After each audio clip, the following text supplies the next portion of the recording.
We are less than 24 hours away from Double or Nothing. That is right, folks. And this is the official AEW Double or Nothing prediction show for WrestleScope TV. Good evening, everybody. This is John. Thank you very much for tuning in. As always, folks, please help out the channel. Give us an assist here by liking the video, or liking wherever you're watching it, subscribing to the channel, and hitting the notification bell. When you hit like, it helps out with the algorithms. It really does help out. It helps with viewers. It helps us get more people in to the channel. We're growing, but not growing at the pace that I'd like to. Okay, maybe I'm being a little selfish. I don't know, but I do want to grow this channel. I really do. And I greatly appreciate all the people that are in here on a regular basis. Guys like Lucas, good to see you, doing well. And Blake, one of the newest members here. And of course, Louie. And over on TikTok, we have Cade in the house already. And we're going to give it a couple of minutes here. We're going to let people jump in. How we're going to do things tonight. It's going to be a solo stream. It's going to be me giving predictions tonight. But what I want you to do as we go down the list, and what I'm going to do, you'll notice we will have, like we're going to do like this. Okay, right there. Hookhausen, Tony Nese, Smart Mark Sterling. Okay, when I put the banner up, unfortunately, TikTok, you're not going to see them. Sorry. But when you see the banner on YouTube, Twitch, or Facebook Live, we're going to jump in and you can give your comments on who you think is going to win that match. And I'm going to do my best to kind of keep track of this. I may go back and rewatch the stream and get everybody's predictions down that jumps in here. And we'll see who gets bragging rights. There will be no belts. There will be nothing else. Oh, interesting. So MJF no-showed the fan. Well, it's MJF being MJF. He's kind of he's always in character. Though I did see something very interesting. I forget which channel it is doing a carpool karaoke with AEW stars Bryan Danielson, Ruby Soho, Britt Baker, MJF, and Powerhouse Hobbs. And we get to see MJF kind of not in character, which is very interesting. I got to figure out where they're going to be showing that, because usually I don't watch wrestling reality shows, but I'll tell you, I'm going to actually watch that because it could be interesting. It really could be interesting. So the question came up. Oh, Blake, yep. How many matches? 1 on the buy-in, 12 on the main show. It appears that it is going to be, not including the buy-in, a 4-hour show. So, on the East Coast, it is starting at 8 p.m. Eastern time, which means you got until midnight for wrestling. That's right. That's how WWE does it. That's how they do it.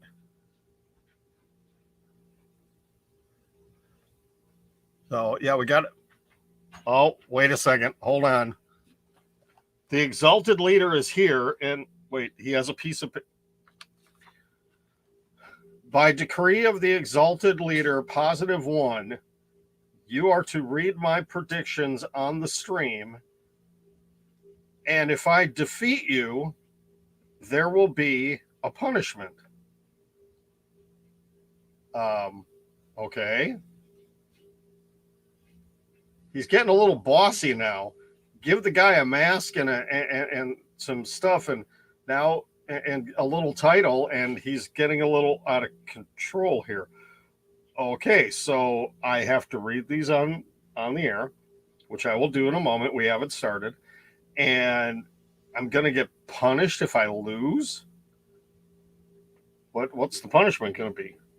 I don't know. You haven't decided yet? Oh boy.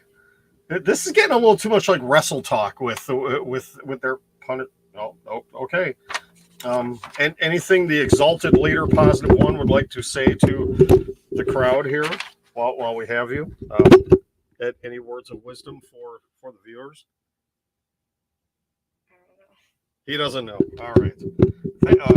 Thank you, sir. Can I get back to the show? Can I go ahead? Okay. So the exalted leader has spoken. Yes.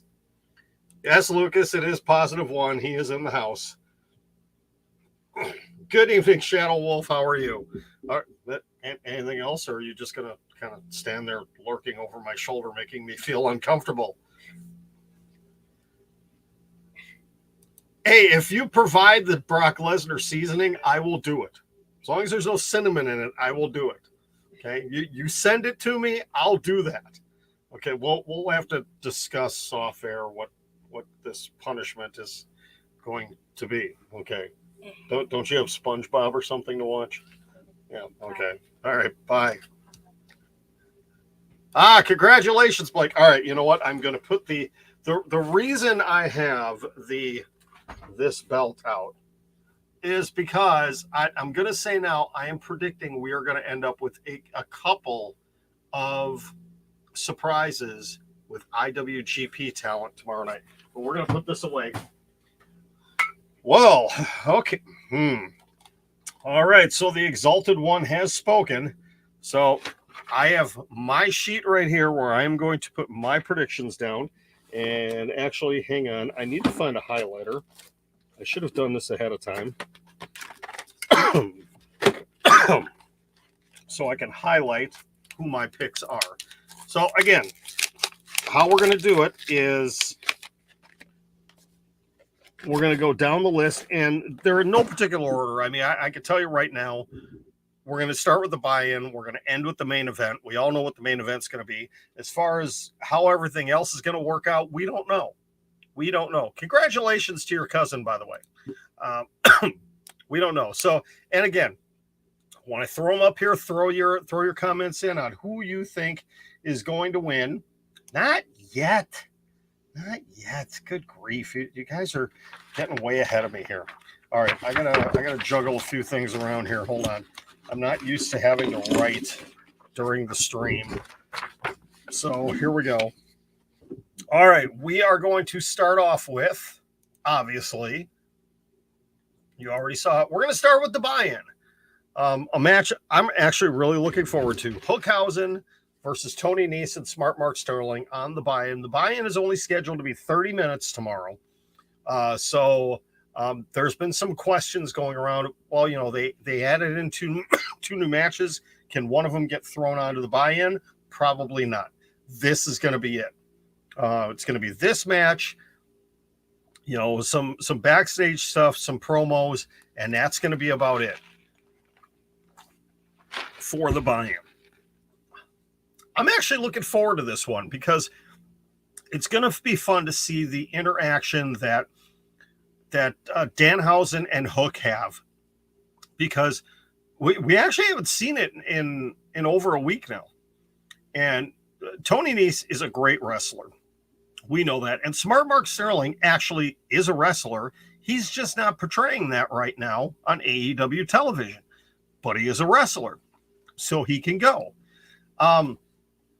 There is no way that Hook gets his first AEW loss in this match. It's just not possible.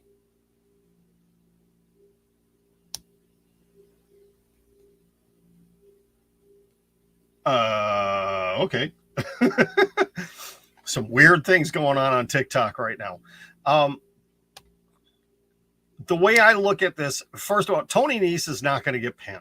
It's going to be Smart Mark Sterling is going to get pinned in this match.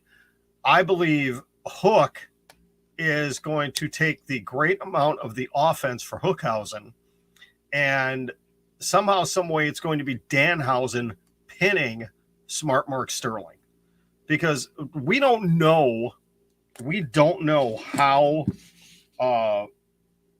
fully recovered Danhausen is from his injury. You know, he broke an ankle back in, November, and we haven't seen him wrestle yet. He had the one match, which was a squash against Tony Nese a couple of weeks ago. So we've got, yep, Lucas with Hookhausen. No. They're not going to break up Hookhausen already. Not Louis going Hookhausen and Tony. Really? Tony Nese? Come on. Wait, I keep freezing on TikTok. Okay. I don't know what's happening with that. Maybe I need to restart the feed. Let me double check something here on. No, I'm fine there. I'm not quite sure why that's. Oh, I wonder if, you know what? I've got some stuff that's getting in the way here. I wonder if that could be. Marcus, no, Mark, there is not going to be a casino battle royal. Not sure why they're not doing casino battle royal, but there will not be one. And Brian is going with Hookhausen, and the exalted one, positive one, he also went with Hookhausen. All right, we are going to move on to the main show now. And again, these are in no particular order. I have no clue what the run order is going to be. These are just the way that I've put them in here. I believe we are going to end up. I think the show is actually going to start off with the TBS Championship match, but we're going to start with this one. The late edition, the 6-person mixed tag match, Scorpio Sky, Ethan Page, and Paige Van Zant finally making her AEW wrestling debut against Sammy Guevara, Frankie Kazarian, and Ty Conti. And if the team of the Men of the Year and Paige Van Zant win, Sammy Guevara and Frankie Kazarian cannot challenge for the TNT Championship again, at least while Scorpio Sky is the champion. That's what this has been leading up to for a long time, is first of all, getting Paige Van Zant in the ring, getting her in the ring with Ty Conti. I am so sick of this feud. I really am. This is the AEW equivalent of the New Day versus Sheamus and his bully squad, where it's every week the same thing. We get some variation of it. And, you know, Sammy and Frankie, you know, and Ty, you don't know if you're supposed to cheer them or boo them. Sky, Paige, and Paige, well, the Men of the Year are supposed to be heels here. I mean, Paige Van Zant is going to get the biggest pop out of anybody in this 6-person tag. People are going to go nuts when she gets in the ring. And if she hits anything, they are going to blow the roof off the place because people love her. And I want to see her succeed. You know, I was a fan of her in MMA, and I'm excited to see what she's able to do. She's been training with Gangrel, who had a great appearance on Rampage last night. Okay. I believe we are going to finally see the end of this feud, and they are not going to waste Paige Van Zant's debut as a wrestler by having her lose to the team of Sammy, Frankie, and Ty. And this is going to open the door to new challengers for Scorpio Sky, hopefully. So I'm going with the team of Sky, Paige, and Paige for the victory. If they go the other way, it just means we're going to get more and more of the same garbage again. So let's see.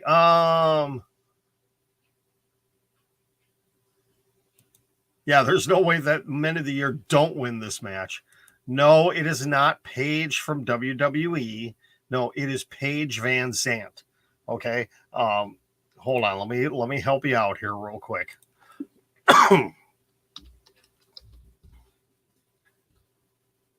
Let me help you out here.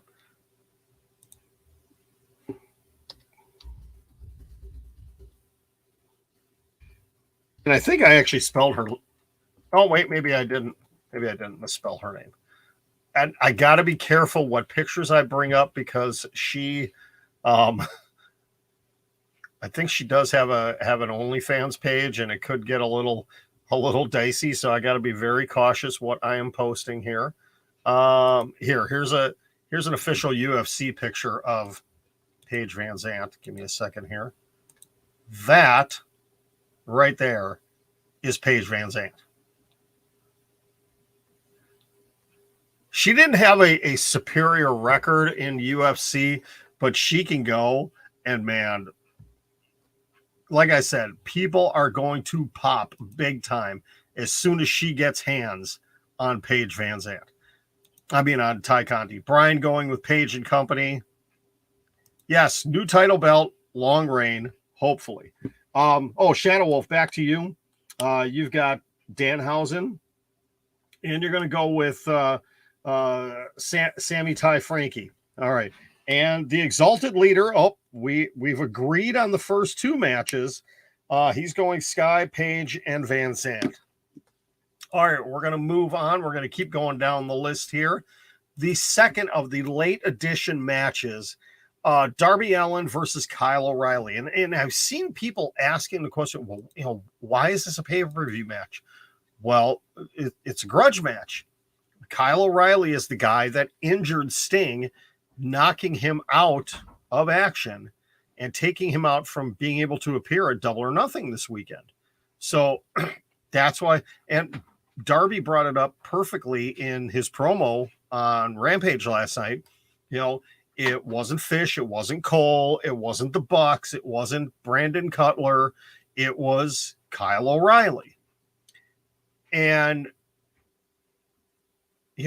I'm torn on this one. This is one of the ones I'm really torn on because Kyle O'Reilly is coming out of a very strong showing in the Owen Hart Foundation tournament, losing to Samoa Joe. Darby has really been kind of stuck in some weird feuds since losing the TNT championship. Who has the most to gain out of this? I believe it makes sense for Kyle O'Reilly to win this match because when Sting comes back, you can have the Darby Allin Sting versus Red Dragon match. If Darby wins, that kind of ends it. So I believe, and it may be involvement. You have to think if Kyle is going to have a singles match, Bobby Fish is going to be around somewhere. So I think Bobby Fish is going to get involved. I'm going with Kyle O'Reilly in this match. All right, let's see. We've got Blake saying Darby, Lucas saying Darby, and Louie saying Darby, and Shadow Wolf saying Darby. And Darby, he's going to end it with a big coffin drop or a scorpion death drop or deathlock. Could be. Brian is agreeing with me, Kyle O'Reilly. And, well, Blake, Lucas, and Louie, you are on the side of positive one. He is going with Darby Allin. All right, we're going to move on to, like I said, I believe this is going to be the match that's going to end up opening the show. It's going to be Jade Cargill defending the AEW TBS Championship against Anna Jay. She did defeat Anna Jay a few months back for this championship. This one kind of got thrown together really quick. They needed to give Jade Cargill an opponent for this match. I don't know why they waited so long to give her an opponent. I'm a little bit confused on this. And again, it kind of goes with the whole booking of the AEW women's division, again, is still struggling. And I think Tony Khan needs to let go of that division and bring in somebody else or allow somebody else to just book the women's division. Give them a certain amount of time on Dynamite, Rampage, the other shows. You give them the block of time. Tell them, all right, you've got 2 match spots, a promo or 2 promo spots, on Dynamite. You've got 1 match, maybe a promo spot on Rampage. We could do whatever on Dark and Dark Elevation. But here's your time. Here's what you've got to work with. That's how it should be done. Even though we have 3 women's matches on this pay-per-view, the build for all 3 of them has not been great. It really hasn't. All 3 have been lackluster. Now, granted, the Owen Hart Foundation final, we just found out last night that it's going to be Ruby Soho against Britt Baker. But again, it's lacking. It's struggling. No offense, Anna Jay. I want to see Anna Jay succeed, especially now that she's kind of on her own. The Ty J team is gone. That Ty Conti is focusing on Sammy now, and she's still involved with Dark Order. She's still there, but I want to see what they could do with her as a singles competitor. I want to see what they're able to do with her. She is very talented in the ring. But Jade Cargill, it is not time for her to drop that belt yet. They are giving her the Goldberg treatment. She's going to go 50-0, and she is either going to challenge for the AEW Women's Championship, or she is going to lose in that 50th match. I don't know. So as of right now, I am going with Jade Cargill for retention. But Shadow Wolf brings up a very good point. Jade is going to win, but it's going to be a difficult win. It is not going to be a clean victory because the baddies are going to get involved. Okay, and I think we are going across the board here. We've got Louis going Jade, Blake going Jade, Lucas going Jade. Ooh, Deanna Peraza. That would be a good shout. Brian's going to go whichever direction positive one goes. Come on, don't have the kid's ego get any more inflated than it already is. Good grief. Come on. All right, up next, the House of Black versus Death Triangle. I swear, it feels like this feud has been going on forever. And it has kind of been going on for a while, but Rey Fenix was out. Remember, they did have a 6-man a while back, but Eric Redbeard was the surprise partner for Penta and Pac when Rey Fenix was out. So this is actually the first time these 6 men are going to be in a match together. This is going to be a hard-hitting match. This is the epitome of a grudge match right here. I'm still trying to figure out where they are going with the House of Black. Tony Khan likes to say that, Double or Nothing is, everything starts fresh after this show. Everything gets reset after this show, which means, some of these, there's a few feuds that are going to continue on. There are, but there are some that are going to end. And I believe this is going to be the end of this feud. But what is next for House of Black? Where do they go next? I think maybe they'll put their focus back on Julia Hart, because that whole storyline is still kind of just floating out there where, she looks like she's turning heel, but they haven't really, they had the one moment where Varsity Blondes were out there, and Brian Pillman gave that really bizarre promo where he was basically saying, just take her, go ahead and take her. Like, dude, what are you doing? Defend the girl. Don't give up on her.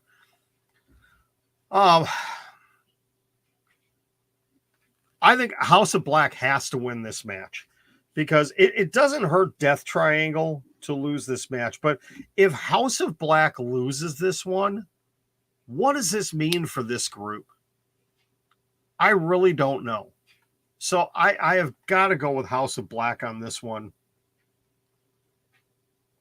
Shadow Wolf is leaning towards a Death Triangle getting this. He says Rey Fenix is going to get the pin for Payback. I could see that happening. I really could. Okay, Lucas is going with House of Black. Louis going the opposite direction with Death Triangle. Brian going House of Black. Yeah, Louis. It would make sense to have her join. It really would. And, well, Positive One is going the opposite direction of me. Again, he is going with Death Triangle. All right. The match that is either going to be... Oh, wait a second. Did I forget to... Oh, shoot. I forgot to add one in here. Hang on. I got one more I got to add in here that somehow I missed it. It didn't get added in. Give me uno momento here. And I think, will it allow me to move it? Yes, it will allow me to move it. Ding, ding, ding, ding, ding. Get in the right position. Here we go. The Hardys taking on the Young Bucks. And I forgot up until a few days ago that this was the feud in Ring of Honor before the Hardys went back to WWE and their surprise appearance at WrestleMania. So we've seen this before. It's been a few years and things have changed a little bit, but it's, you know, the team of the 90s taking on the team of the team of the 90s and 2000 taking on the team of the 2010s and 2020s. This has the chance to be possibly the most entertaining match of the night.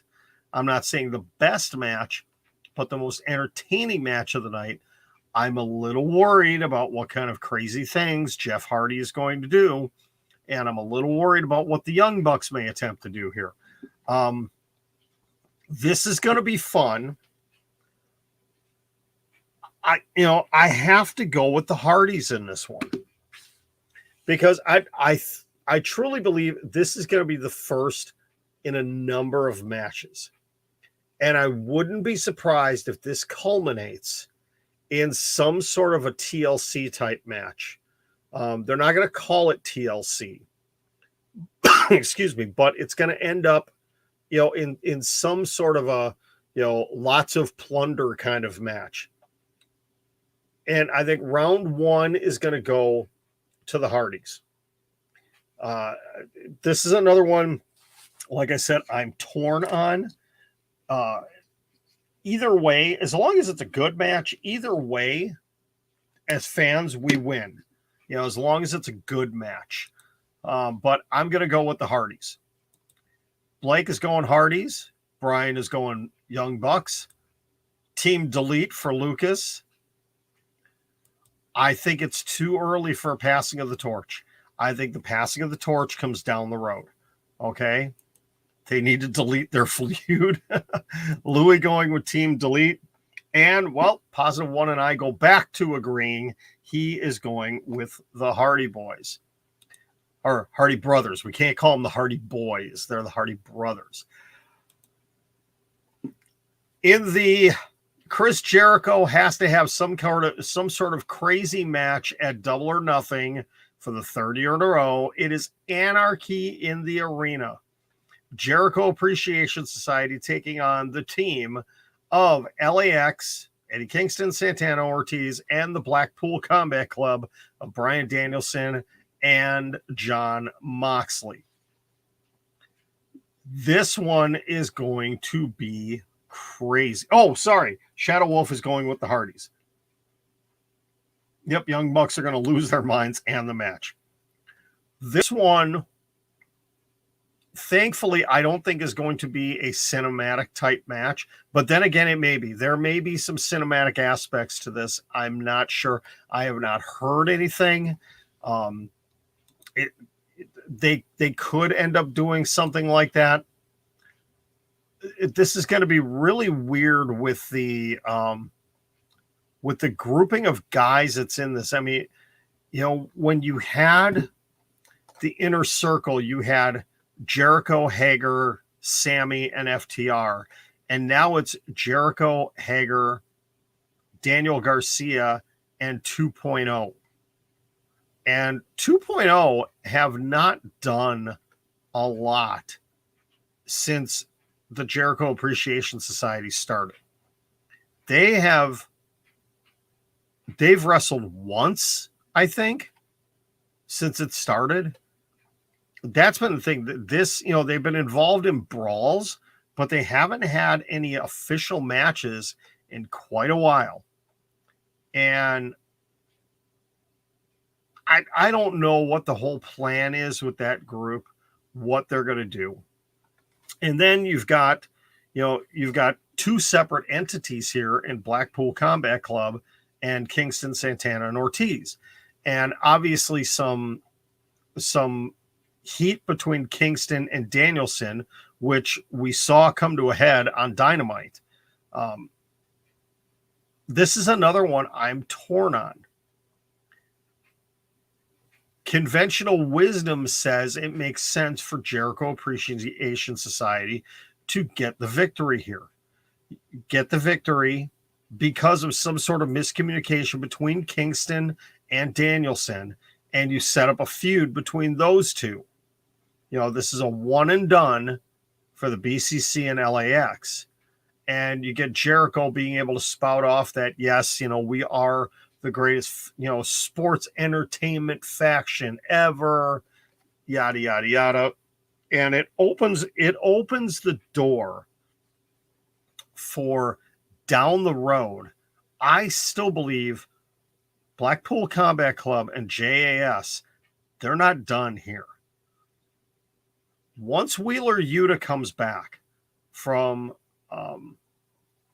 the Super Juniors in New Japan Pro Wrestling, we're going to have an opportunity here. And it's not going to be at Forbidden Door. I think it's going to be at one of the summer specials that they do in between Forbidden Door and All In. Or maybe it will be at All In. I don't know. But it's going to be JAS taking on Blackpool Combat Club and another tag team. I believe that tag team is going to be FTR. Because they are pro wrestlers. They are not sports entertainers. And they're not exactly happy with Jericho. But all that being said, that's down the road. That's fantasy booking down the road. I'm going to go with Jericho Appreciation Society. And again, it's going to come down to a miscommunication between Kingston and Danielson here that is going to cost their team. All right, let's go into the comments here real quick. We've got Louis going with the BCC and LAX. Lucas is not a fan of the BCC, so he's going with Jericho.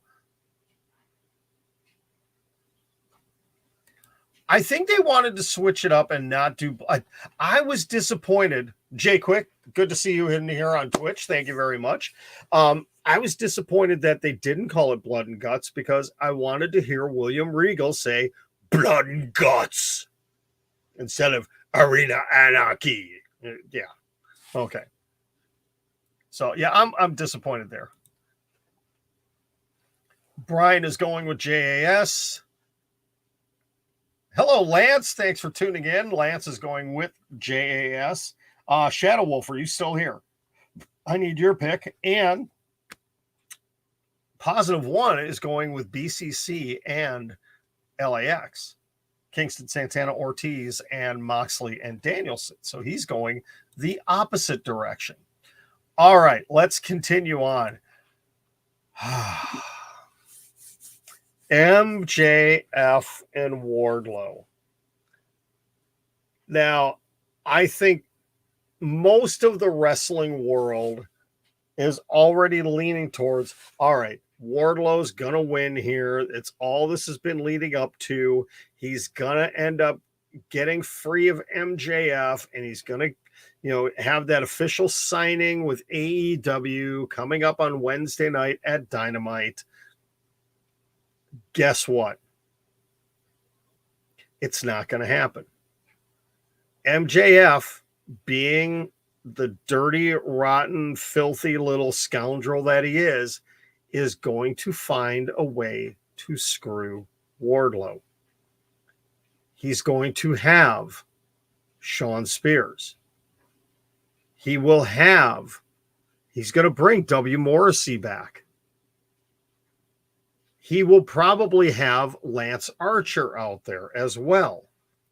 He is going to find any way and every way he can to win. He's going to cheat to win. He's going to make it as impossible as he possibly can. And Wardlow is going to look dominant. He is going to look fantastic. Wardlow is not going to win. Because keep in mind, everything MJF has been saying is he will not be able to sign an AEW contract. Don't forget, Tony Khan owns another promotion, a promotion that he's going to want to launch very soon, a promotion where he's going to need somebody to be the leader of that promotion. Who better than Wardlow? You get Wardlow in an immediate feud. Okay, you've got Samoa Joe over there, but you get Wardlow in an immediate feud with Jonathan Gresham once Jonathan Gresham is able to wrestle again. I don't know his injury situation. And you put that Ring of Honor World Championship on Wardlow. But you get it as a way that, MJF can say, see, now you are never going to be able to sign an AEW contract, but Wardlow has an out. We could also see if, MJF pulls out all these stops and everything else, Wardlow will have a valid complaint and say, I want a one-on-one match, just me and you. No spears, no anybody else, just me and you. And we'll get one more match between those two where Wardlow gets his victory. The fans are going to get swerved here. He is not going to win. Now, yes, Wardlow is going to hit the Powerbomb Symphony. He is going to destroy anybody and everybody that comes in his path. But MJF is going to cheat to win.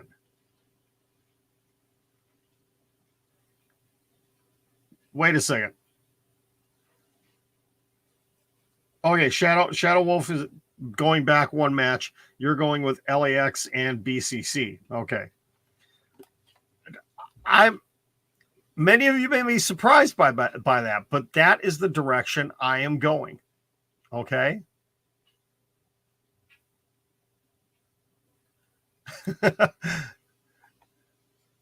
Okay, so Blake is going MJF. Louis going Wardlow. Lance is going Wardlow. Lucas, the bad jerk fraud.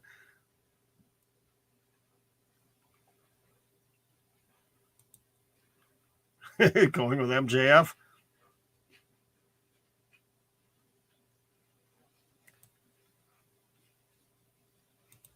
Okay, so I'm wondering if that is the case.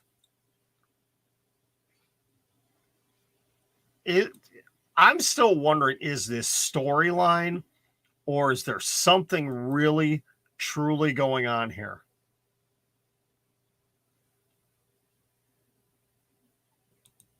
Okay, so yeah, I see that the story just popped.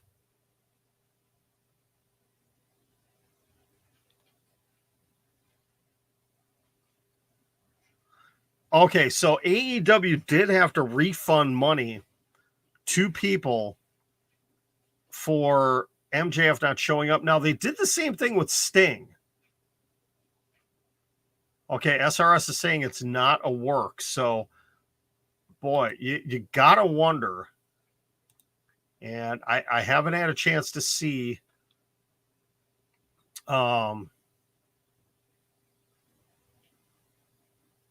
Okay, hold on.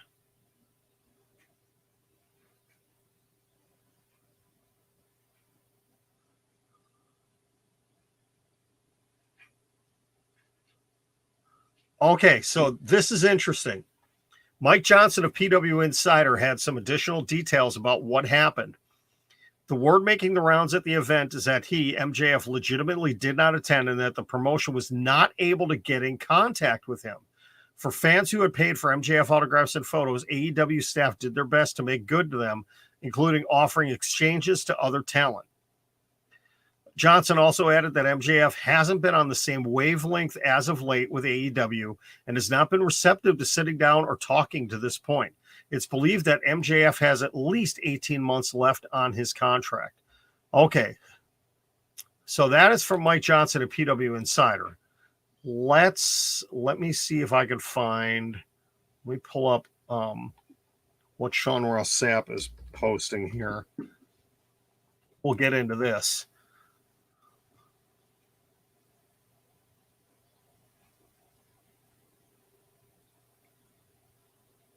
Okay, so yeah, again, he stated the MJF AEW situation isn't seeming pleasant. He is working to find out what he can. And he has posted, I have a big update on MJF and AEW. Oh, he did post it. Hold on.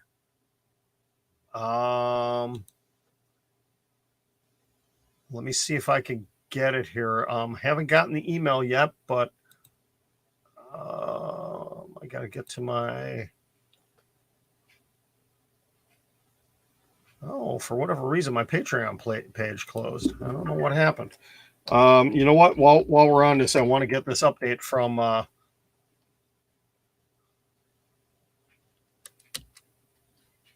I'm assuming it is on Patreon.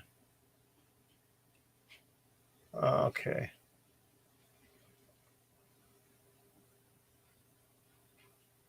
No, it's not on Patreon. So I wonder if he did actually post it on Fightful Select, if it's on their actual site. Hold on, I'm working on this right now.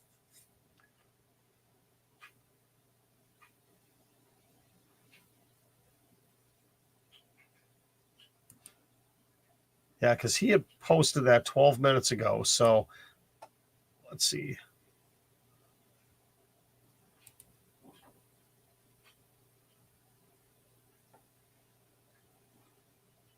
No, there is nothing up on their site yet. So I'm going to keep an eye on this, and we'll jump back to this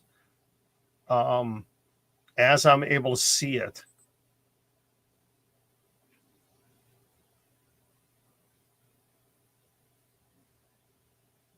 Yeah, I'm sorry that I'm stopping here, but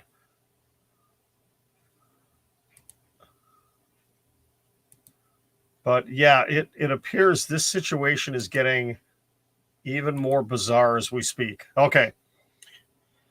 So, again, I'm going with MJF in this one. Yeah, this is getting really... This is concerning if I were AEW. Well, the thing is, okay, Zipcoon, thanks for jumping in here. I don't think he wants out. I just think he wants more money. That's what it comes down to. He wants more money.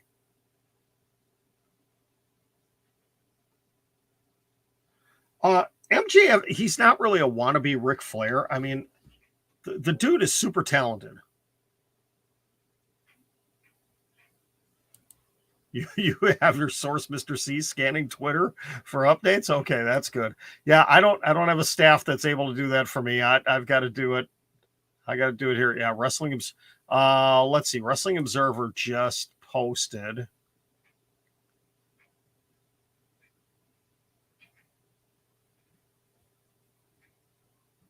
Okay, just reading through. Yeah, nothing different here from Josh Nason at Wrestling Observer. Kind of the same thing.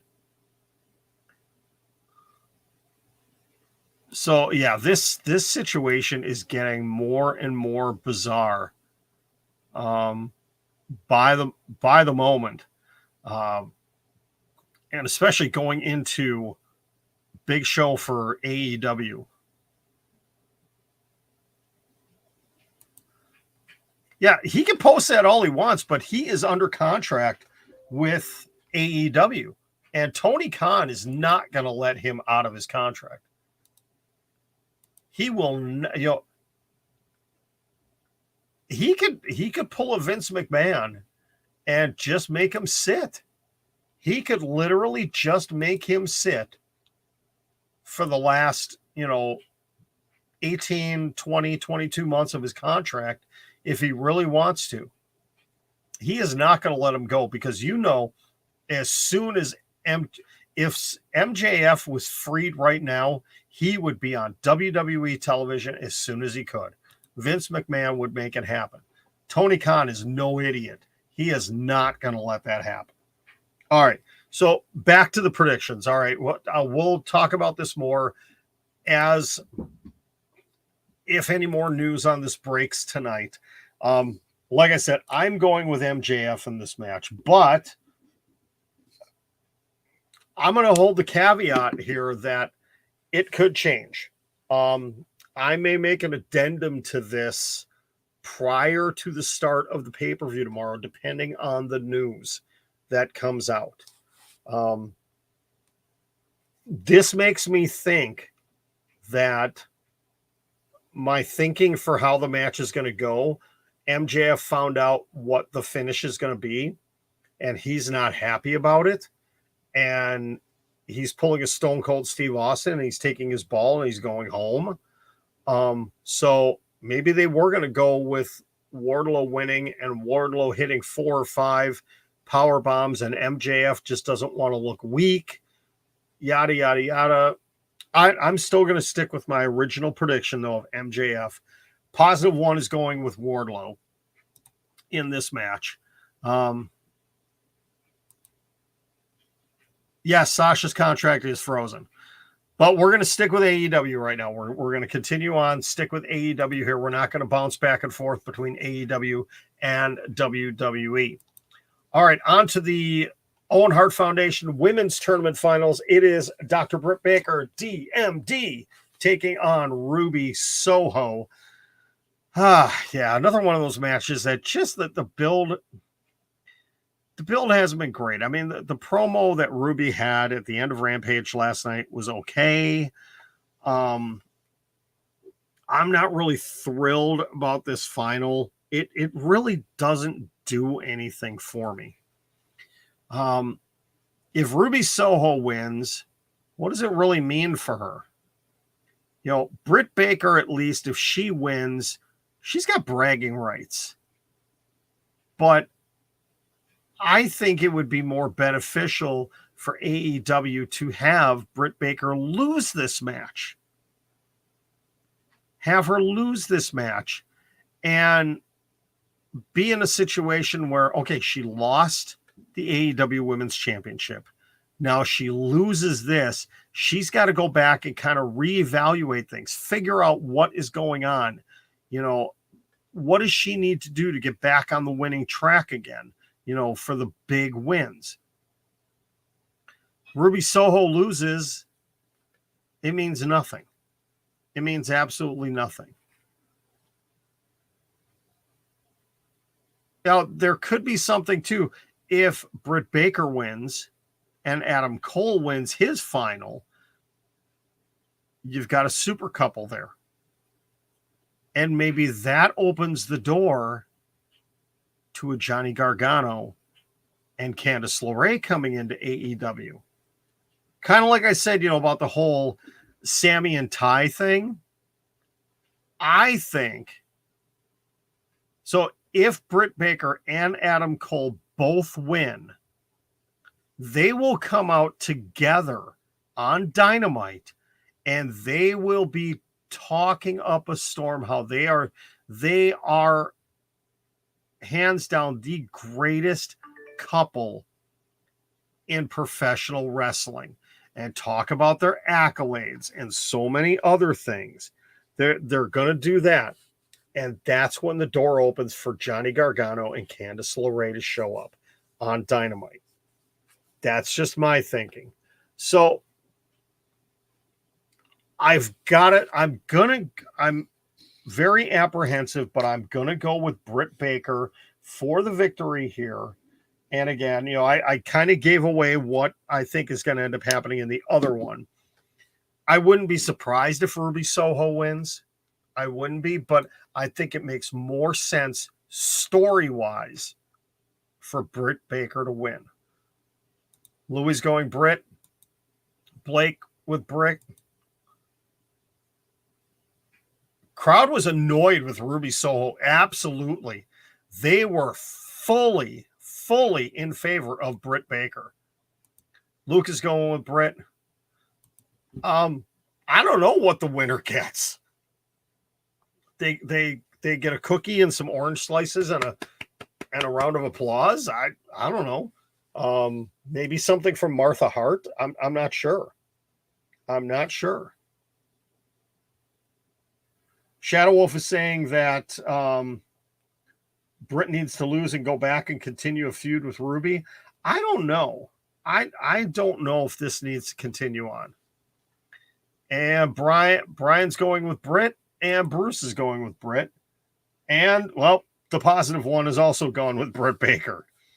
All right, let's go ahead and, I kind of gave away already what I said is going to happen, but Samoa Joe, the Ring of Honor television champion, taking on Adam Cole in what will be the match of the night. This is going to be the match of the night. These two guys are so incredible together, and I loved Adam Cole's promo, in the video that they did, where basically he was talking up Joe. He was talking him up. We're actually seeing hints of a little bit of a babyface turn from Adam Cole in a way. And I think that could play into the whole Britt Baker thing too. I don't know. This is going to be a fantastic match. But you all know what is lurking in the background is Jay Lethal. Jay Lethal, Sanjay Dutt, and what's his name? The big Indian giant, I forgot, Satnam Singh, are going to... Now, in the semifinal, they did not get involved. Well, in the quarterfinal or the semifinal, they did not get involved at all. In the quarterfinal, the first round match, I thought they were going to cost Samoa Joe, but they attacked him after the fact. They will have something to do with the outcome of this match, because it has long been setting up for Jay Lethal against Samoa Joe for the Ring of Honor World Television Championship. That's what this whole feud has been setting up for. And the Owen Hart Foundation final is just an additional piece to add into that. Joe doesn't need to win this. Adam Cole has not held any gold in AEW yet. He needs to win this tournament, and he will. And again, like I said, if Britt Baker wins and he wins, if they don't do a promo together on Dynamite on Wednesday night, Tony Khan, even if we don't get Johnny Gargano and Candice LeRae, they are missing out on a huge opportunity to have these two come out and just brag the heck out of this. So I am going with Adam Cole. The super couple of Cole and Baker are going to be the Owen Hart Foundation champions, beyond a shadow of a doubt. If they go the other way, I'm going to be no offense to Samoa Joe, but he doesn't need this. He's got a championship. He doesn't need this. Louis going Adam Cole. Adam Cole, baby. Another Adam Cole, baby.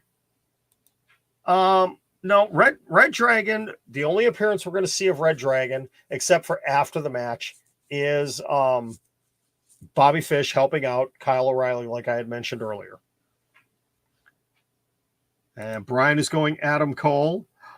Positive one went Samoa Joe. He went the opposite direction. So, yeah, very, very interesting. Okay. Next up, in a match. This might be the match that I really don't care about. I really don't. It is the AEW Tag Team Championship. Jurassic Express taking on Glory Swerve and Ricky Starks and Powerhouse Hobbs Team Taz. I can tell you we are going to have new tag team champions. That is a guarantee. We are going to have new champions. But is it going to be Keith and Swerve, or is it going to be Ricky and Hobbs? I believe conventional wisdom tells you that the baby faces, it is always best to have the baby faces chasing the championship, because the chase is what makes it important. Ricky Starks and Powerhouse Hobbs have been a really good team together. Keith Lee and Swerve, I like that team too, but it's too early to put gold on them.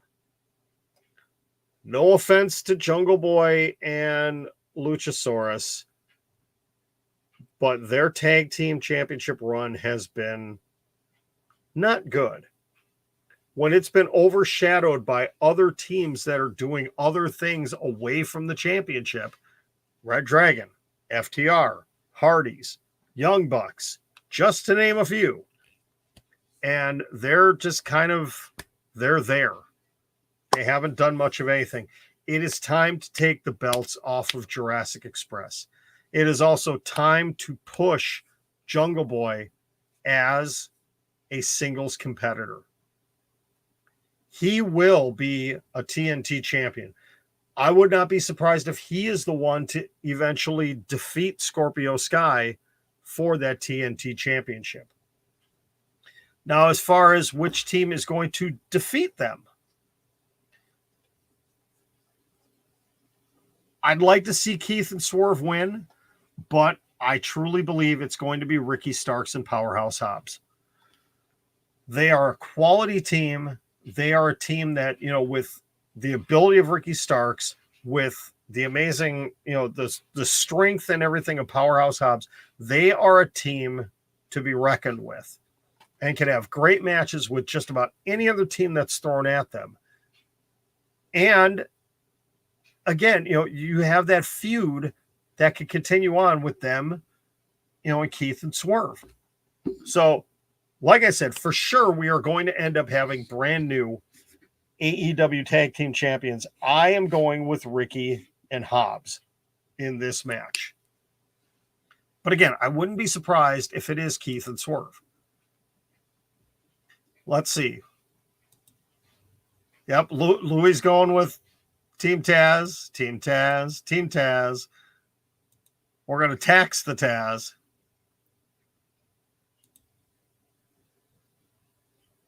Lance, I don't think you're the only one, but the problem is, you know, he's been,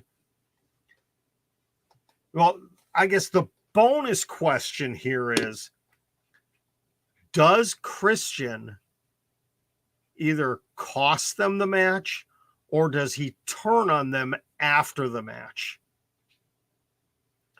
I'd actually like to see Jungle Boy versus Christian Cage in a one-on-one match.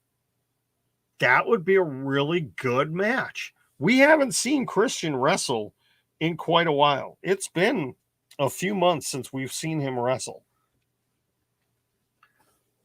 But, you know, Jungle Boy Jack Perry is one of those, you know, he's been said he's one of the four pillars of the, you know, of the younger talent to, you know, that's going to help build AEW.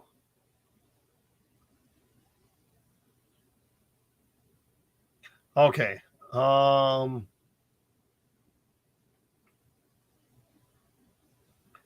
Yeah, I still haven't seen anything else from Sean Ross Sapp here. Hold on. Let me check. Nothing in the email. Nothing. Yeah, he still hasn't posted anything. I wonder if there might be an issue because he is in Vegas. for the show.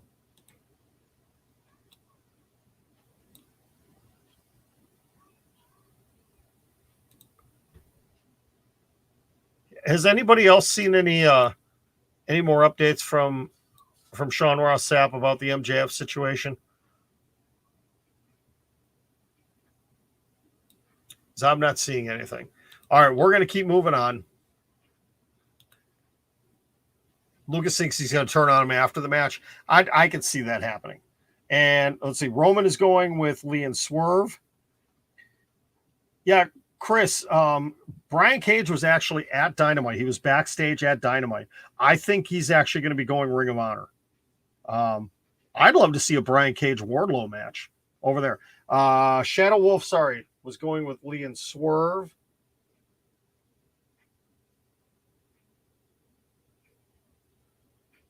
Yep, there we go. Okay, we're caught up. Blake is going with Lee and Swerve as well. Yeah, no updates yet. Okay. Yeah. SRS is a busy man. He really is. All right, on to the worst built match for this pay-per-view. And it's a shame because I think both of these women are incredible. Thunder Rosa defending the AEW Women's Championship against Serena Deeb. Two massively talented women. They have a history together. And this build has been absolutely awful. It has just been, I forget who likes to say dog water, but it's been Heel Kevin. Heel Kevin on Twitch likes to call things dog water. That's what this has been. And it's a shame because, again, I'm a huge fan of Thunder Rosa. I respect Serena Deeb and what she's done. This is going to be if they're given the time, this is going to be a great women's wrestling match. But the build has been absolutely awful. All it's been has been promos at the top of the stage with Tony Schiavone. That's it. No creativity at all for this. This really has turned into, I don't care about this match. And it's a shame because these women deserve a lot more respect than that. All that being said, as much as I'd like to see Serena Deeb be the AEW Women's Champion, if they take this belt off of Thunder Rosa right now, after everything she had to do to fight and claw her way to finally get that victory over Britt Baker, she defends it once against Nyla Rose. If she would be the women's equivalent of Big E after he won the WWE or the Universal Championship and lost to Brock Lesnar. This would be in that same pantheon, and it would be absolutely terrible. So, with that, I'm sorry. I forgot something. Let me take a step back. Positive One picked Keith Lee and Swerve Strickland to be the new AEW Tag Team Champions. All right. I have to go with Thunder Rosa, and I don't even know what happened to my Thunder Rosa picture. The Thunder Rosa picture I used to have up is gone. It's in the room somewhere. She used to be right underneath Allison Kay, which is underneath FTR, which none of you guys can see any of that. Okay. I am going with Thunder Rosa to retain. And hopefully they're going to do something better with her following up with this. What's next for Serena Deeb? I don't know after this, honestly. All right, let's see. We've got Louis going with Thunder Rosa. Blake going with Thunder. Wait. Yeah, if she loses, you're going to take a break. If she loses, I'm going to be very disappointed. Just simply because, whoa.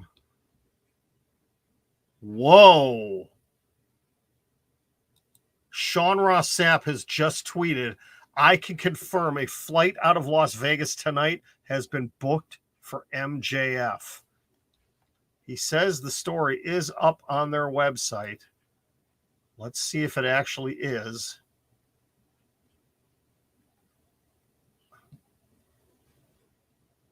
Okay, so breaking news. This was just posted on Fightful Select. MJF no-showed his planned meet and greet Saturday for AEW, causing many fans to be unhappy after expecting to see him. I'm reading this verbatim. As of right now, his status for Double or Nothing is uncertain. Fightful heard from plenty of upset fans who had planned to meet MJF that he'd not shown up. Beyond that, AEW has remained quiet about the situation, not responding to Fightful's inquiries for information or comment. The only sources within the company that would speak on the matter said that they were very unhappy about how it all played out.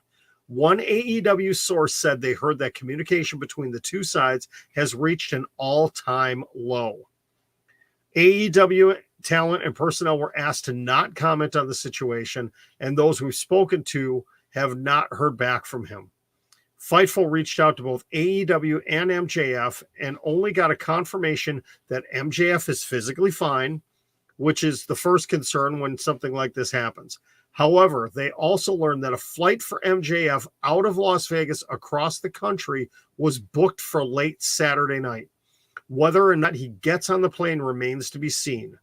Neither side would confirm the reasoning for this when pressed. Fightful has to reiterate they're not sure if he's actually getting on the plane, but have confirmed a flight for him has been booked out of Vegas for Saturday night. Fightful continues on. MJF has remained frustrated with All Elite Wrestling over the past 2 months regarding his contract status and specifically pay scale. However, we're told AEW has been willing to discuss a new contract with the star performer who is scheduled to face Wardlow at Double or Nothing. They're also told in the weeks prior, MJF effectively blew off those overtures. Those that Fightful spoke to in AEW believe that MJF will be paid top performer money to sign an extension. MJF is said to have kept to himself pretty much since the initial argument with Tony Khan in early April that Fightful reported on. During that heated discussion, they were told that Khan's issues were more about the fact that MJF did a major interview without informing the AEW PR team about it, and MJF's issues were regarding his contract. Wow. Oh my goodness. Hold on, I got to retweet this.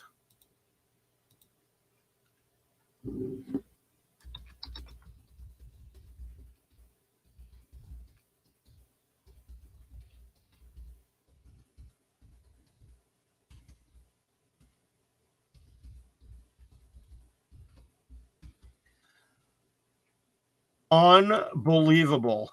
This is obviously, I can tell you, this is not storyline. This is definitely not storyline. This is legit.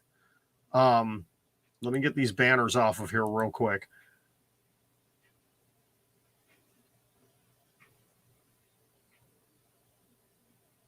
This is actually frightening that this is going on, that this has gotten to this level with MJF. And it really makes you wonder what was the tipping point for this.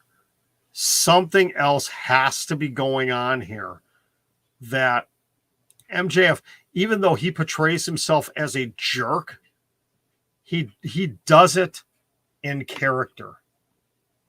He absolutely does it in character.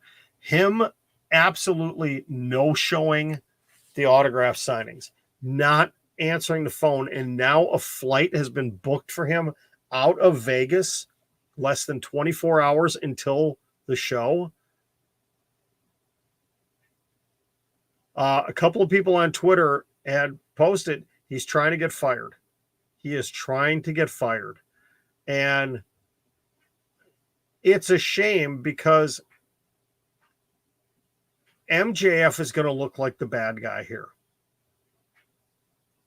He's doing this, and all this build for Wardlow, everything they've been doing for months and months and months is going to go nowhere.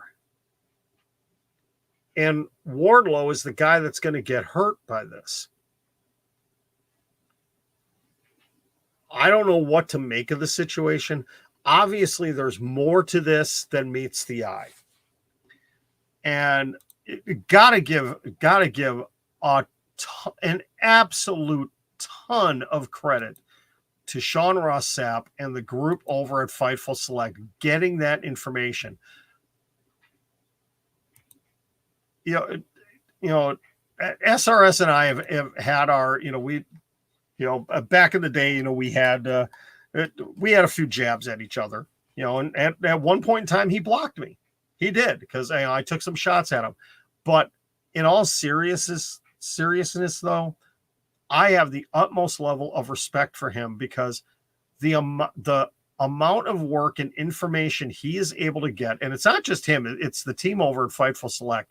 They do an absolutely tremendous job over there. They really do. Take away, whatever personal opinions, you may not like some of the fun stuff that SRS tweets, but when it comes down to wrestling news and the serious stuff, there literally is nobody better in the business. I'm just going to say it right now. There is nobody better in the business than Sean Ross Sapp. Okay. He literally is in his own stratosphere with this. So let's keep going here. This situation is just getting, wow.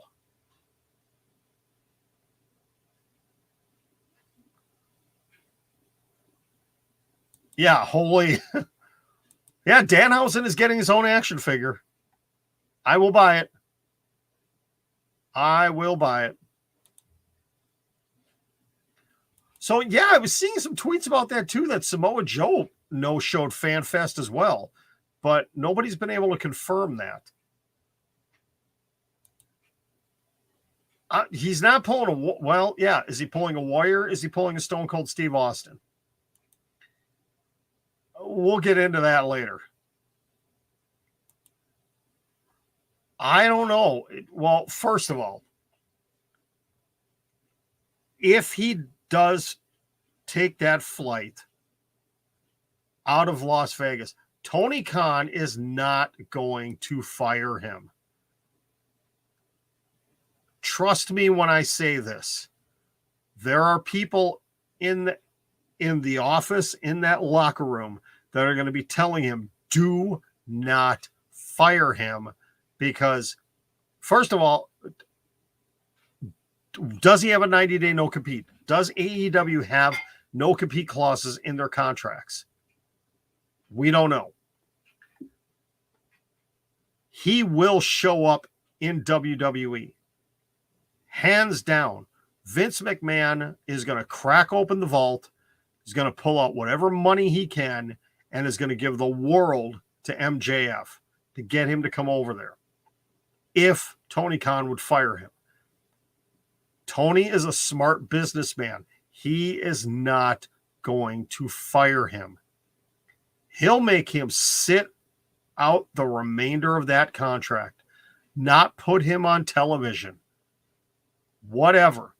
AEW will continue on without Maxwell Jacob Friedman. There is no one in the world of professional wrestling that is bigger than any said company. I'm going to say that now.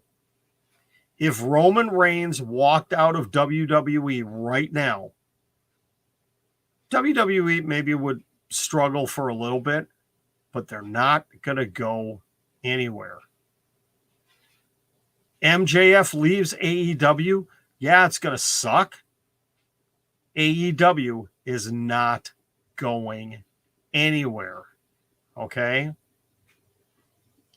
Raymond, it's okay. It's Memorial Day weekend. No worries. Okay, so Ringside News had it that Samoa Joe missed. Okay.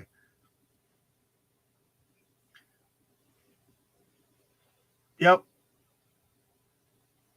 Yeah. Cody is one of his best friends. Absolutely. No, Shadow Wolf, this is nothing near the Sasha situation. This really is more Stone Cold Steve Austin. Absolutely.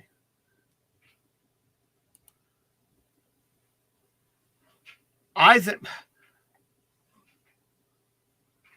think the issue with MJF is, with him being as young as he is, he literally has had a rocket strapped to his back, and he has gone from an indie darling to a main eventer so fast, and it's gotten to his head. Honestly, it's gotten to his head. All right, we've got one more match to talk about here. Let's get into it. Back to Thunder Rosa, Serena Deeb. I'm going Thunder Rosa. Positive one is going Thunder Rosa. The main event match, and wow, I'm really torn on this one. Hangman Adam Page defending the AEW World Championship against CM Punk. This is a match. The build, that promo that the two of them had on Dynamite, yes, back to the predictions, sorry, was incredible. CM Punk playing the mind games, getting Page to lose his cool, was exactly what he wanted to happen. Hangman Adam Page, again, his situation very similar to Thunder Rosa. It was the long build to get him the championship. He finally won it at Full Gear last year against Kenny Omega. It's been an okay run. I mean, think about it. He's held that belt for 7 months now. It's been 7 months. It hasn't been the greatest 7 months. It's been okay. CM Punk doesn't need to win this. But think about what's coming around the corner in 1 month. You have the Forbidden Door. You have New Japan Pro Wrestling. You have a multitude of dream matches that will be happening. Does Hangman Adam Page against a top star in New Japan Pro Wrestling pique massive interest for that show?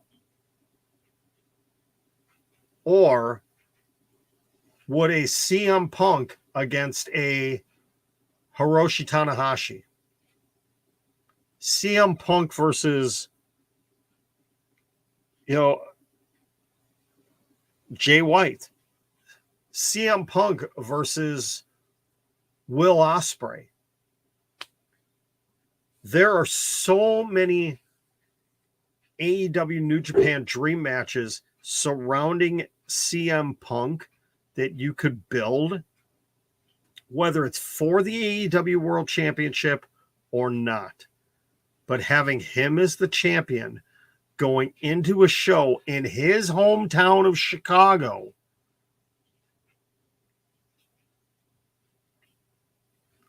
a month ago, 2 months ago, I didn't think CM Punk would beat Hangman Adam Page. I would think it would be a good match, but this would be the title reign defining match and victory for Hangman Adam Page. But now, as we've gotten closer, I am heavily leaning towards CM Punk winning this match and Hangman Adam Page turning heel. Now, would I be shocked if Hangman won, if he was successfully able to defend the title? No, I wouldn't be surprised. I wouldn't be shocked.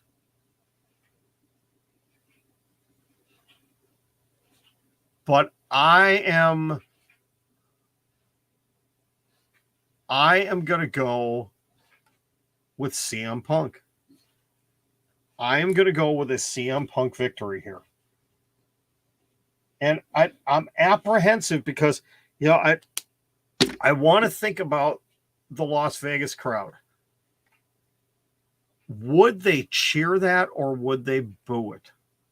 And is the last scene we are going to see as Double or Nothing closes, is it going to be CM Punk standing tall in the ring?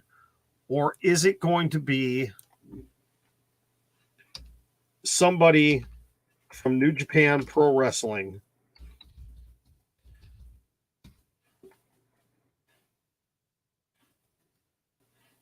that's going to end up showing up? And, you know, could it be...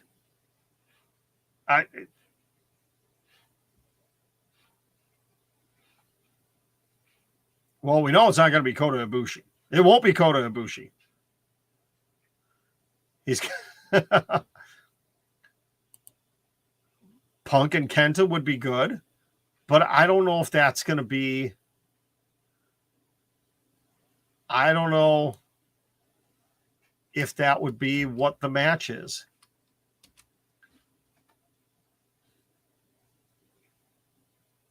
I mean, we've already seen, we saw United Empire show up not that long ago. Great O'Khan and Jeff Cobb on Wednesday night. We saw them show up. We're going to see a multitude over the next few weeks. We're going to see a multitude of New Japan wrestlers coming in the very near future. You know, as early as tomorrow night.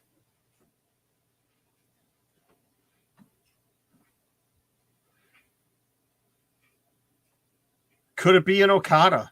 Could we see Kazuchika Okada? Juice Robinson? I wouldn't be too excited about Juice Robinson and CM Punk. No.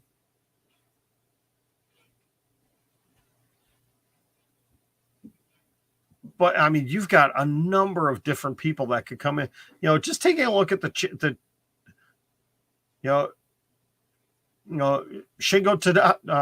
Takagi. He could be another one. There's a lot of them that could come in right now.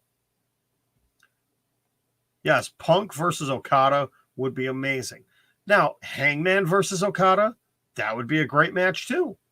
It really would be. I don't know if they're going to do champion versus champion. I kind of hope they don't do champion versus champion. You know, I'd want Okada to take on somebody else. Okada versus Moxley. Dream match, Bryan Danielson versus Okada. Oh my goodness, please. Yes, give me that. Uh-oh, he's back. He's back.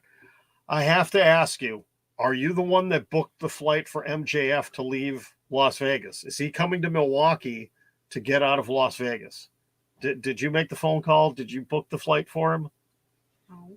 No, he didn't. Okay. So I can confirm before Sean Ross Sapp that Positive One had nothing to do with MJF flying out of Las Vegas. Okay. Yes, Will Ospreay and AEW, it could happen. Are you going to bed? Yeah. All right. Good night, sir. Thank you very much. We're just about done here. This stream went a lot longer, but it's because we ended up with this breaking news on MJF. Absolute craziness. Oh, my goodness. All right. So, again, I am going with CM Punk, and the closing scene is going to be CM Punk getting attacked by somebody from New Japan Pro Wrestling.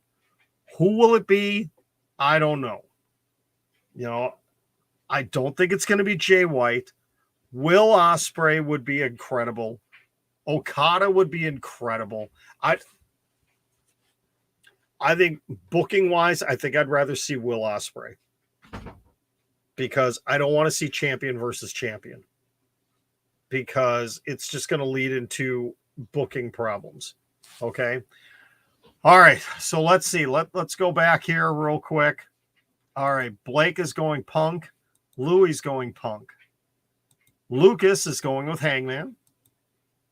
Brian's going Punk. Positive One went Punk. Roman is going Punk. Michael, good to see you. Michael is going CM Punk. And Shadow Wolf. Did you give a pick? I'm trying to see. Roman, we get the point. You're saying CM Punk. Michael's saying CM Pump. Oh, Shadow Wolf is saying give it to Punk. Give it to Punk. All right. So, all right, let's talk bonuses here. Okay. What is the over-under on the number of surprises we will see tomorrow night? Surprise appearances. I think we are going to see at least 2 New Japan talent show up. 2 separate times. I believe we are going to see at least 1 return. I don't know if we're going to see any debuts. Or let me say any non-New Japan Pro Wrestling debuts. But now, the big question mark going into the night is, will MJF be at the show? That is the big question. Shadow Wolf is saying at least 3 surprises. Like I said, I'm going to say at least 2. At least 2. Oh, Raymond, I see you jumped in. You said Punk as well. All right. Tony Khan cannot be a happy camper right now.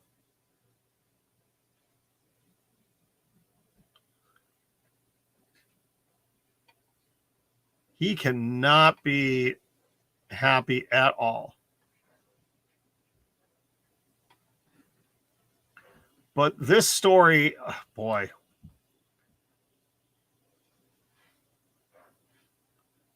Okay, what's sad to see, I'm seeing a number of people saying, well, if MJF no shows the pay-per-view, I'm not going to order it. So you don't want to see the other 12 matches that are on the card? I want to see what's going to happen between Punk and Page. Yes, I've been most looking forward to MJF and Wardlow, but I want to see what Punk and Page are going to, what's going to happen there. I want to see Samoa Joe versus Adam Cole. I'm interested to see, JAS taking on LAX BCC. Will MJF not? Actually, if he no shows, I want to see how they're going to address it, how they're going to handle it. What are they going to do? This is a defining moment for Tony Khan and AEW, because it's all fresh in our minds of what just happened with Sasha and Naomi, how WWE went and buried them. On air, on social media, behind the scenes, they have buried them. Would Tony Khan do the same thing to MJF? Will Tony Khan go to Jim Ross and say, I want you to go out and do exactly what you did when Stone Cold Steve Austin did the same thing? I'm not even going to tell you what to say. I just want you to go out and talk about it. Will Jim Ross be in that position where he has to say, again, Maxwell Jacob Friedman decided he wanted to go home. He was not happy with certain things, and he left. He took his ball, and he went home. I really hope we don't see this happen tomorrow night, but it's really looking like it could. And again, this is not a work. This is definitely happening. This is not storyline. This is not MJF playing character. This is Maxwell Jacob Friedman, the person, the performer, being upset, no showing an event, and wanting to leave. I don't know. Yeah, it is definitely not storyline. It is not storyline. Brian, did you know there was actually a wrestling show right down the street from you tonight? A free show? Did you know that? At the Wrestling Taco, there was a show tonight. It's all Freddie Prinze Jr.'s doing. He's still 18 months away from getting that thing started. All right, so we've got the picks in. I think there are a handful of matches that Positive One and I went opposite on. I'm going to do my best to get everybody else's picks kind of put together here. So, moment of transparency here. I've been really looking forward to the show. I have been for months. And as of last night, I was ready to order it. I was going to do it. But some things have happened where I'm in a situation now where I am only because, and he's not in here tonight too. TKG last night, one of our dedicated viewers as well, said, he can't afford it. And, I'm sitting in the same situation, like, all right, I've got to make a decision here on if I'm going to do this or not. I really want to. It's going to be a last minute decision for me on if I'm going to order the show or not. I'll be following along with things on social media if I don't. But I'm really, really hoping that I can, that I can buy it and watch it live. I'm really going to do my best to do it. But I just, I'm being honest with you guys about it. I'm being candid about it. So, because I've said this on here before, and I'm only saying this because I want the information to be out there. I do this channel out of my love for wrestling. I've been a lifelong fan of professional wrestling, and this is something I've wanted to do for a long time. And I finally, 4 or 5 years after when I should have started doing it, I finally, when I started doing this last year, I finally took the jump. And then I'd started a job and had to take a break because I just didn't have time to do it.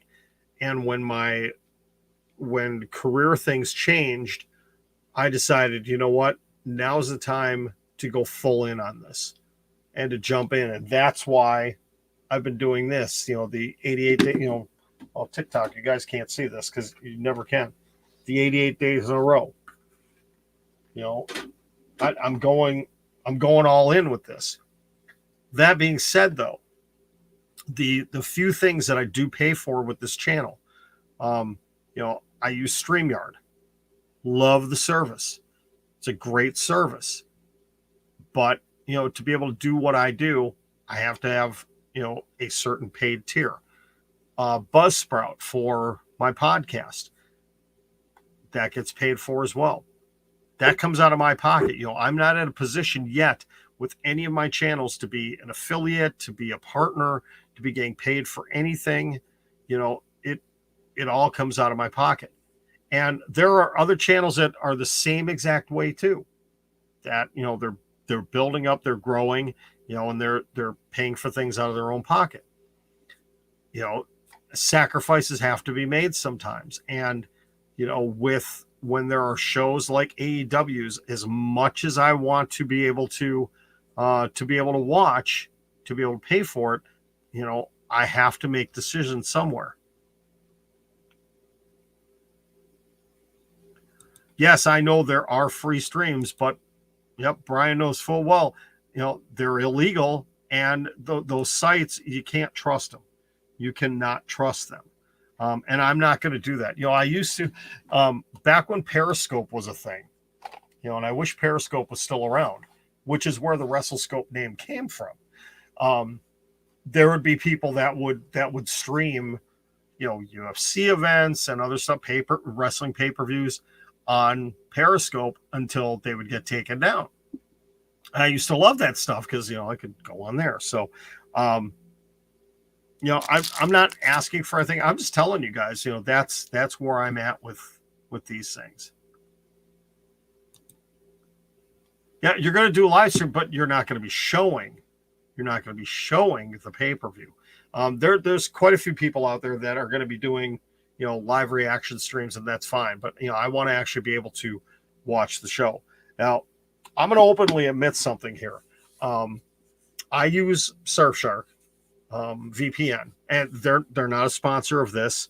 I really like it, and I utilized it a couple of times to be able to mask where I was from and say I was from somewhere else to be able to order certain wrestling pay-per-views at a cheaper rate, because in some places in the world it is a lot cheaper than here in the United States. Well, Fight TV got really smart, and if you were trying to log in with a VPN, they block it. They block it. So that's not an option anymore. But again, Fight TV, they got smart. Okay. It was a little disappointing, but Michael, your birthday is tomorrow. That is awesome. So, all right. I'm just saying that. All right. Let's have a little bit of fun here. Should we do one more opening real quick? I've got to stop doing this, but I'm addicted to these stupid things now. So we're up to 5. Found 2 more today. These will probably be the last ones I get for a while. Okay. But we're going to see. I'm hoping that not a duplicate. Not a duplicate. Oh, yes. Oh, I thought this was going to be one of the hardest ones to find, but it's not. Oh, this is so cool, too. They actually...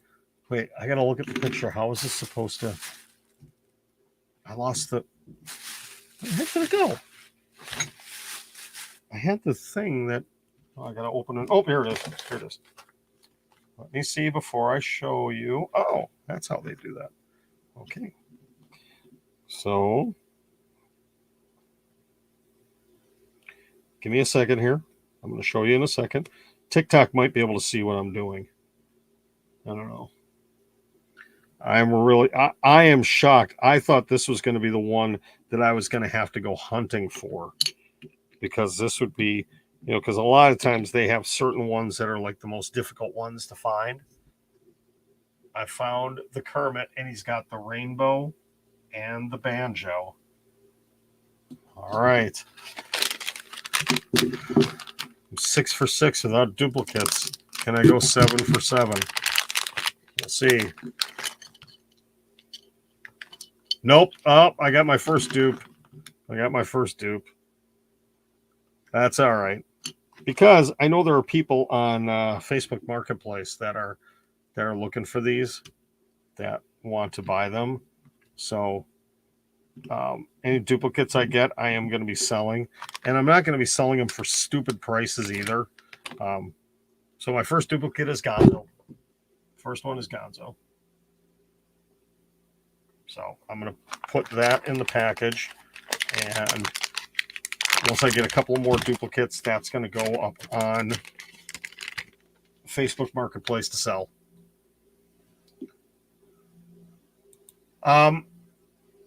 No, AEW it starts tomorrow. It's tomorrow night, not tonight. It is not tonight.